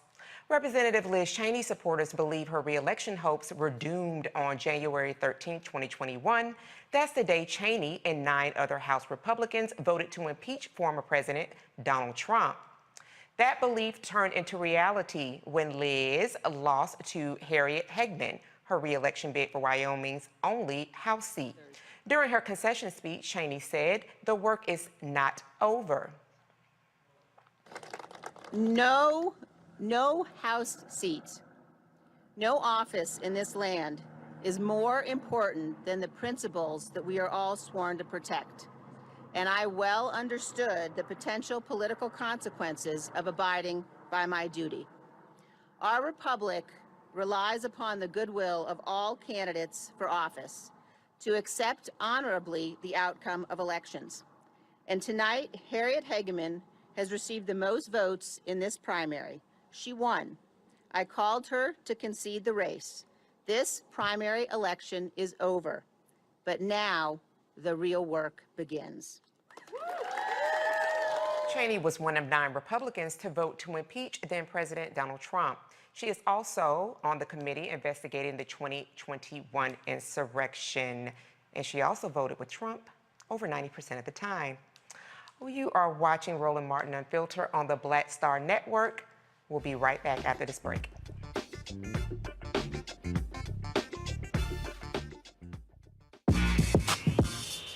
When we invest in ourselves, our glow, our vision, our vibe, we all shine. Together, we are Black beyond measure. hatred on the streets, a horrific scene, a white nationalist rally that descended into deadly violence. White people are losing their damn minds. As an angry pro-Trump mob storms the U.S. Capitol, We're about to see the rise of what I call white minority resistance.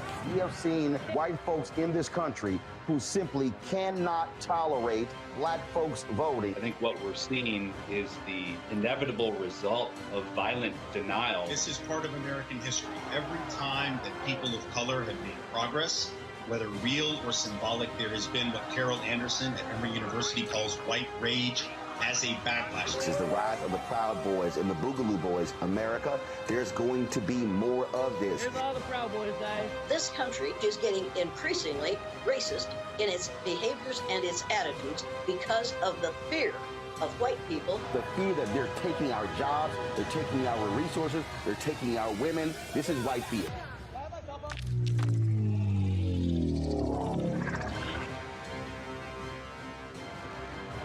When we invest in ourselves, we all shine. Together, we are black beyond measure. Hey, I'm Arnez J. Black TV does matter, dang it. Hey, what's up, y'all? It's your boy Jacob Lattimore, and you're now watching Roland Martin right now. Stay woke.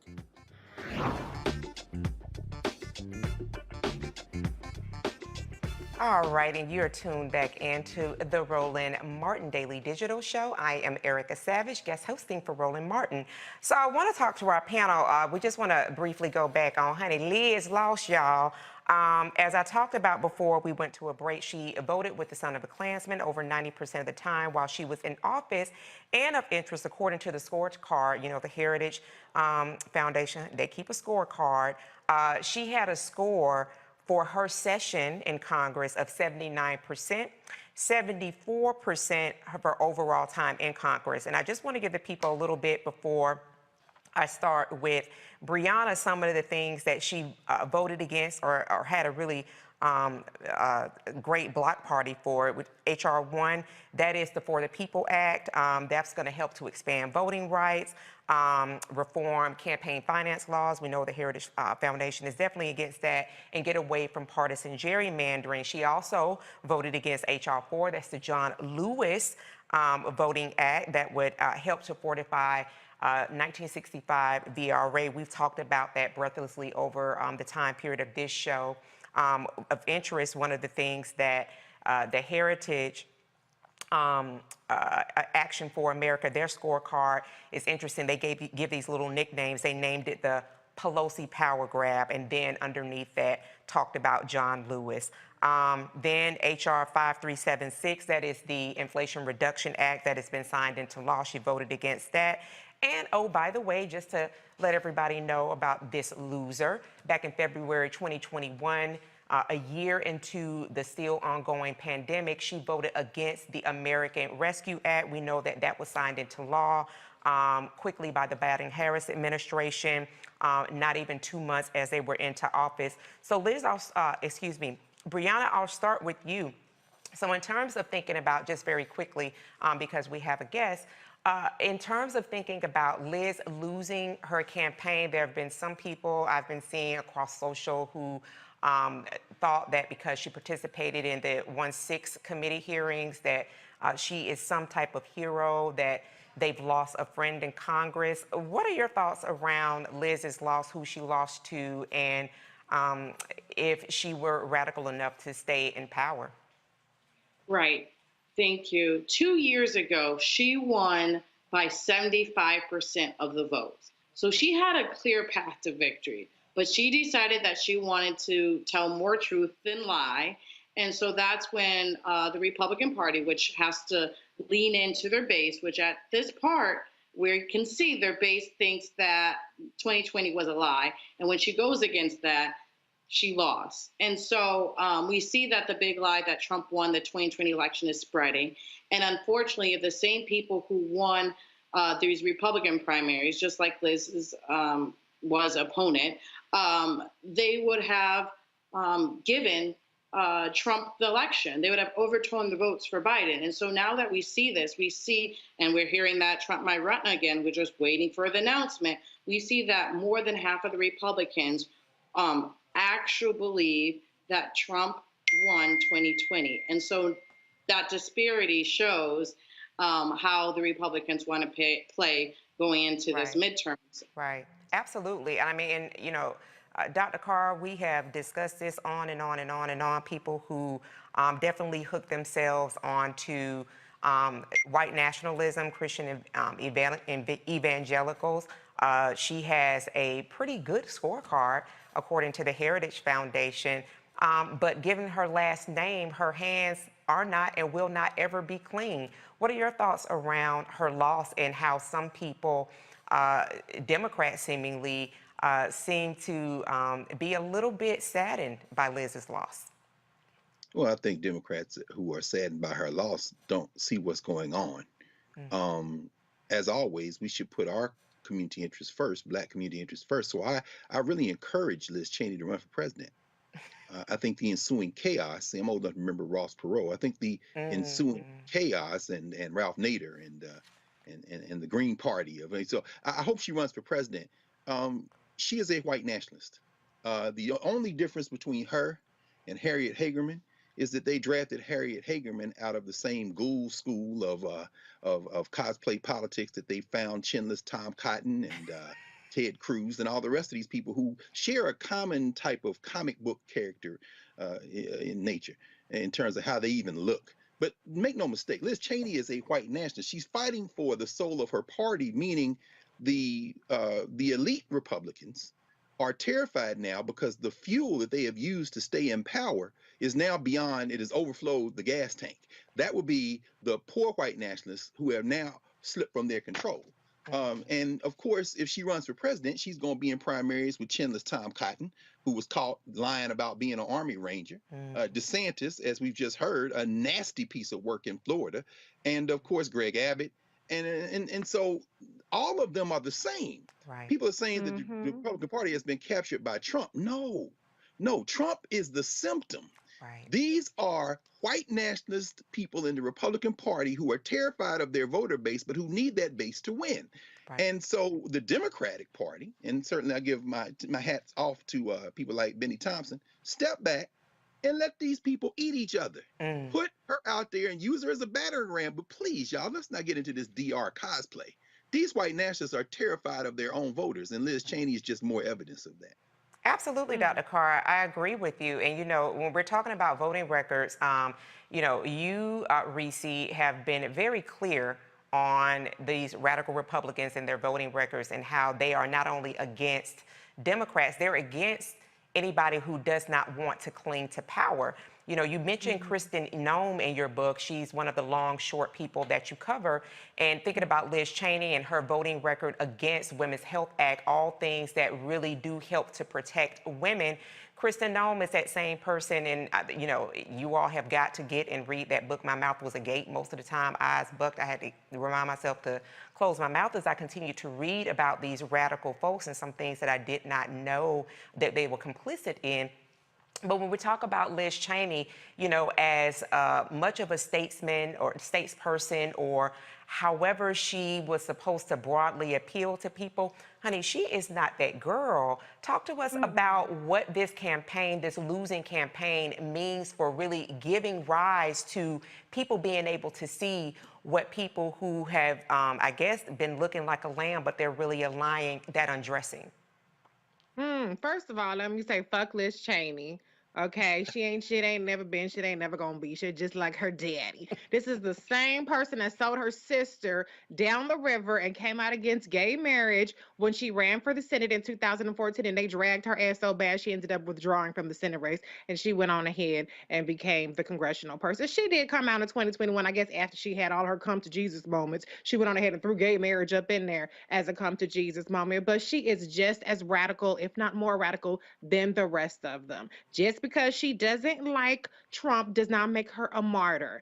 This whole shit she talking about the goodwill of elected officials, apparently that doesn't apply to the citizenship of Black people because she voted against the John Lewis Voting Rights Act, as you pointed out, Erica. It doesn't apply to women because, as you pointed out, she's not in support of reproductive freedom. It doesn't apply to Black people's ability to go to the grocery store and not get shot up by white supremacists because she did not sign on to the resolution condemning the Great Replacement Theory or the Buffalo shooting. So she ain't shit. She's no loss. She ain't no different than anybody else. The only thing she's doing is she's positioning herself to not have to sound like she should not have to kiss the ring of Trump, but all her positions, all her votes are right in line with the rest of the Republican Party. So she might run and she might do nothing but cause chaos for the Republicans, and I'm 100% here for that. But I don't ever encourage no Republican to do anything but go sit the hell down somewhere and shut the hell up. So she can go on ahead. She in Wyoming. She good. I don't know what they got, deer antler. I don't know what the hell they got in Wyoming. They got grass.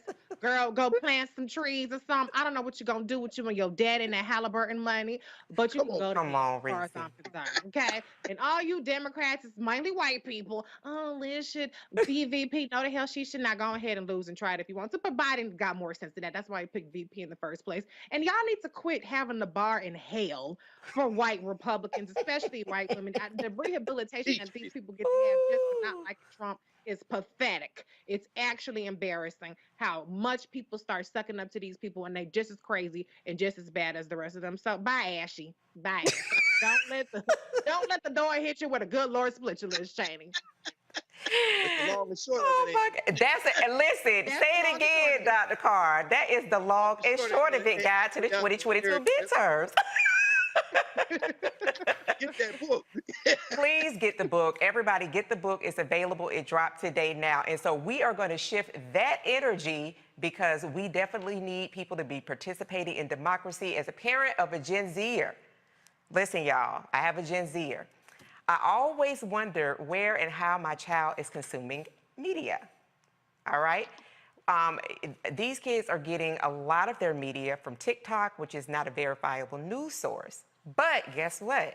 Here on Roland Martin Unfiltered, we have someone here to share about the work that they have done to ensure that our folks, to see where our people are consuming information, specifically Gen Zers. This is Adrienne Shears, social media and digital strategist and owner of Vivi May Labs.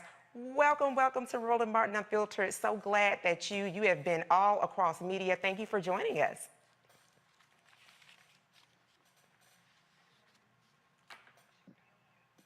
Okay, Adrienne, check to see if you're on mute because you have so much to say. Everybody has got to hear what Adrienne has to say. Okay, let me check. All right, sis, we can hear you now. Welcome to Roland Martin Unfiltered, Adrienne. So glad to have you on. Thank you. I'm glad to be here. This is the highlight of my day, and it's been a great day. So this is great. Oh my gosh! Listen, you all have got to go to her Twitter. That is how I came across this. Came across Adrienne on last week. So I got to tell you, Adrienne, I was literally awestruck when I saw this focus group that you had of Gen Zers, and specifically they sharing that their preference was to use TikTok as a search engine versus Google. And I can just remember when my son was in school that he would say, well, yeah, they just take their phones, pick them up, and they would take a picture of the information as opposed to writing that information down. And I thought to myself, well, why wouldn't you write it down? He was like, well, why wouldn't you take a picture? It's just quicker to get the information. So we fast forward here into the advent of TikTok. And before we get to some of the questions, and I'm going to have the panel ask you a question as well, Adrienne, I'm sure myself, the panel, the loyal and very astute Roland Martin Unfiltered audience would love to know a couple of things to set this foundation. What was your sample size? And what period of time was your study conducted? And what was the curiosity that made you engage this group and said, I've got to learn more? Yeah, so I had a mini focus group of 5 women, majority Black, across the United States. We just spent about 45 minutes, 50 minutes. They were gracious enough to answer my questions. And how this came about, so as a social media strategist, it's my job to really understand how audiences use social media. So I had heard rumblings of people using TikTok to search for things like clothes or planning a trip. So I was like, okay, I'm not really understanding how this works. But then I had a conversation with a former intern of mine around fashion. And she had said, oh, I hadn't seen that on TikTok yet. I'm gonna have to look that up. So I was very confused of how does this have TikTok have anything to do with what we're talking about? And that's when she explained to me that she looks for clothes, styling options, how she plans. She goes to New York a lot, where to go to eat. Wow. So I realized something was there. And so she had gathered up, her friends, her network to do the focus group. And then a few days later, TechCrunch and other news outlets were sharing that a substantial number of Gen Zers were actually using TikTok to search for information. However, the information is like a specific type of information that they were focused on as more places where to eat. The focus group expounded a little more on they like it for, as I said, fashion, beauty, hair, different things, entertainment. So it's pretty multifaceted. Absolutely. And I just want to kind of set specifically when we're talking about the Gen Zers. So we're talking about people that were born between 1997 and 2012. So we're talking about 10 to 25-year-olds. And what I saw some of your participants saying, and I thought this was really interesting with regard to them using TikTok as a search engine, is that when they put in the information for lifestyle, as you talked about, brunch, places to eat, but it's, lifestyle, makeup, things of that nature, that for them specifically being Black people of color, it's very much so tailored to who they are as a person. So it is not the search engine giving them a list of all of these possibilities. It is the AI component in that being very much so targeted to that end user. Talk to us about some of the emotions that they may have expressed, your focus group members may have expressed from being able to go into a search engine for these specific area of needs and being able to get something on a one and done that was very much so tailored to them. They were pretty happy and excited about it. There's big money for these social networks and really knowing their audience, right? If you are enjoying yourself, you're going to spend more time. They can make a lot of money on advertising to you. So TikTok has really done this well. And as I mentioned, the group was predominantly African American. And so what they enjoyed was for rooftops, brunches, they're seeing places where they're going to feel welcome. They're getting the aesthetic and the vibe of the place. For makeup, for example, they can see, is that shade going to work on them? So they really appreciated that it would be efficient, but also relevant to what they need or what they're looking for. Absolutely, Adrian. And then what was also really interesting is that now for health-related information that they talked about that they still use Google for health-related information. Going back to you sharing more around that tailoring piece, and this is really big for brands, this generation also is very much so more connected to the creator culture and not as much the influencing culture. So the influencer culture, they get the big bags to, run to say, hey, this product is a really good product, you should buy it.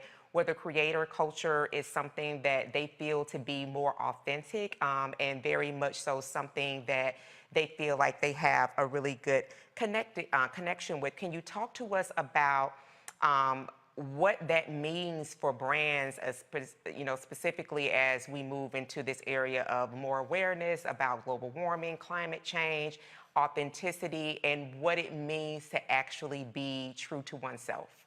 Yes, absolutely. So you took the word that I was about to say. Authenticity is key. The focus group was really about, they're not upset if a creator makes money off the content. They are liking that because they trust the creator. They feel the creator, they jive with them, they understand them, and as long as the content is good and believable that they actually use that product, they're okay with it. Their problem with the influencer, like you said, they're just getting the bag, so they don't know if you use it or not. So how can they make a buying decision that way? And so what that means for brands is you need to do your due diligence. You can't just work with whoever the most popular person is. Right. You need to see, is their content resonating? What does Gen Z think about this? And you really need to know your audience, what your audience wants, and find the relevant content creator. And the most important thing is let the content creator be the content creator. And what I mean by that is, for example, if the content creator is funny, they can joke around and have fun with the product. Don't have them just stand and be straight and serious, because that's not who they are. So you have to give them license. They know their audience very well. So there has to be a level of trust there as well. Absolutely. And speaking of trust, because of course we definitely cover politics breathlessly here. We're about 80 days from the midterms. You are a social media strategist. We well know that during the campaigning days of Barack Obama, social media was something that really thwarted him to the presidency. And so we've seen how Instagram has shifted from static posts to having people move to Reels for more engagement. I know you did an interview on ABC News today, and just want to talk a little bit about messaging for this campaign season. So we have folks that are in Gen Z, like my son, who are of voting age, that 17 plus voting age. And then I'm going to kick it over to my panel for questions. What would you say to political arms looking to message to this specific demographic that really says that, listen, I really don't want to do a bunch of reading. I prefer short video content as far as delivery and getting messaging across? Yeah, so similar to what I would say to brands, you really need to understand your audience, or in this case, the Gen Z audience. What do they really care about? Climate change, racism, all those things. But you also have to, once again, be authentic. So your policy that you're recommending has to match. So it's kind of twofold. You need to fit on the platform. So, for example, out of Florida, Ken Russell, Democrat running for Congress, he had a viral video that was hilarious. It captured Gen Z. However, you also have to, for any candidate, really say why you are the right candidate for them. And you also need to be transparent. So, for example, TikTok is really cutting down on political advertisement. So political advertisement hasn't been allowed on the platform since 2019. And I believe yesterday they said they're cutting down on partnering with creators. I guess there was some backdoor dealings of getting around those rules. And so they're really going to be looking out for the midterms. So you need to play by the rules, focus on the midterms, and be yourself. Don't pander. The focus group said that over and over. They can tell when you're being fake. They can tell when you're, I guess, talking down to them. So be yourself. Don't be afraid to make fun of yourself if you don't feel comfortable on TikTok. That's a great way to lead. And then segue it into like your values and what you're about. Expert advice from an expert. So now I'm going to go to my panel with your question. Brianna, your question for Adrian. Yes, thank you so much. I'm very fascinated in a lot of you said.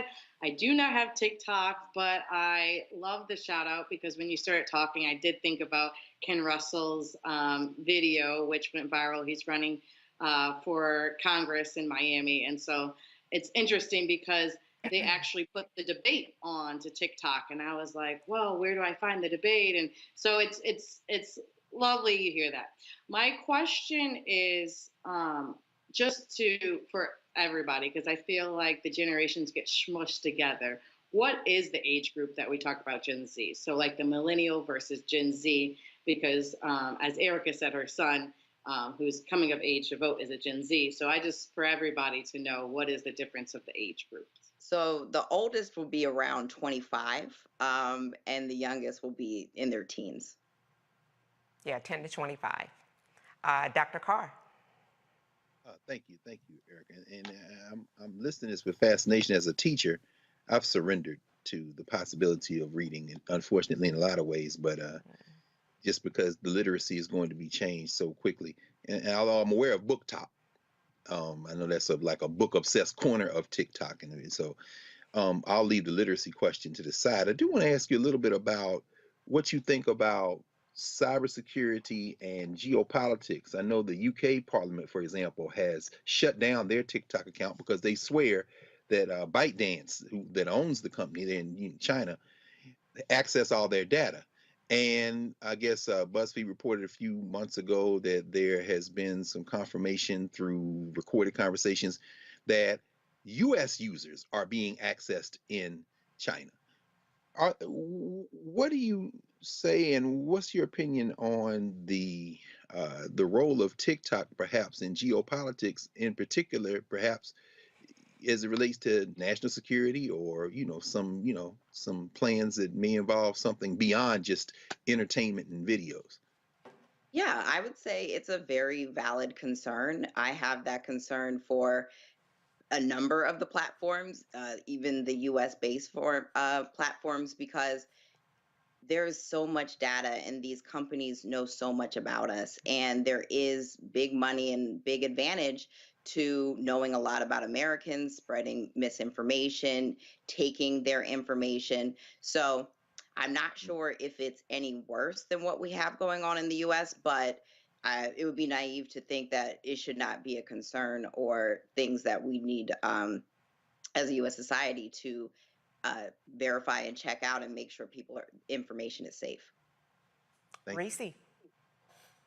Yes, thank you. I noticed in your write-up about it, you said that this group wasn't concerned about misinformation and disinformation. And I'm just curious about some of the discussion around that, because I find that particularly Black people sometimes feel that we're a little bit more immune to the effects of it, even though people saying that are usually spouting it and underestimating it. So what is your take in terms of where were they coming from on that? Do they feel like they're not seeing it, or they feel like they know how to differentiate between disinformation and misinformation? I'm just curious about that part.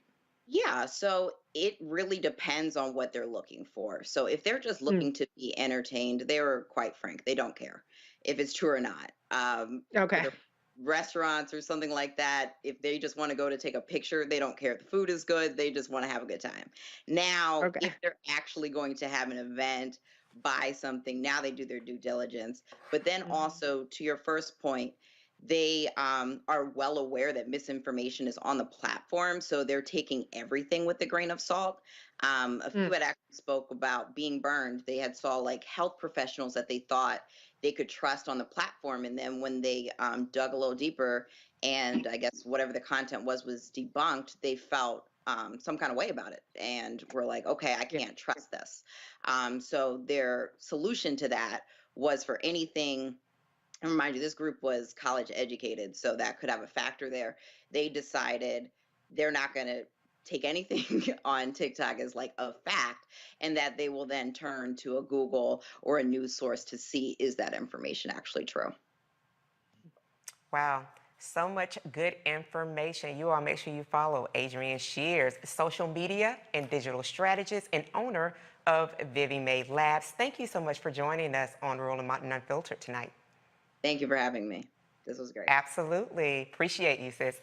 All right, so that is going to do it for this Thursday night. I first want to say thank you to all of you, the Roland Martin Unfiltered audience. You've been so kind over this week, allowing me to guest host. Thank you to my big brother, Roland, to this fabulous production team who I got to hug on. I haven't seen in 2.5 years. You are awesome and incredible. And to the All-Star VIP panel, best-selling Amazon author Reese Colbert, The Long and Short of It Guide to the 2022 Midterms, The Radical Republicans, available today, and founder of Black Women Views Media, our walking library, host of The Black Table, plus, Dr. Greg Carr, and political strategist Breonna Cartwright. Thank you all for joining. Have a fantastic rest of your day, and make sure you join us right back here tomorrow at 6 p.m. Eastern Standard Time. In the words of Roland, holla.